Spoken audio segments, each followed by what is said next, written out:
और ये तस्वीर आप देख रहे हैं उस रेस्टोरेंट को भी अब बाहर लाया जा रहा है। एक-एक कर सभी को सेफली बाहर लाया जाएगा। और वापस लौट आए हैं शुभांशु शुक्ला। ये तस्वीरें आप इस वक्त देख रहे हैं। हिंदुस्तान के बेटे ने तारीफ रकम कर दी है। कैप्सूल से बाहर निकल आए हैं शुभांशु शुक्ला। भारत की शान बन चुके हैं शुभांशु शुक्ला, जिनकी तस्वीरें आपने इस वक्त देखी। ड्रैगन कैप्सूल से बाहर निकाल लिया गया है शुभांशु शुक्ला को।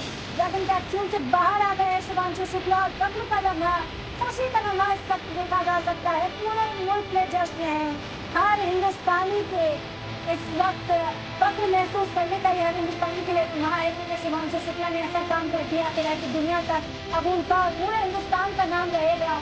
कला ने सारा दिन बिताकर वापस लौट आए शुभांशु शुक्ला, जिन्हें सेफली बाहर निकाल लिया गया।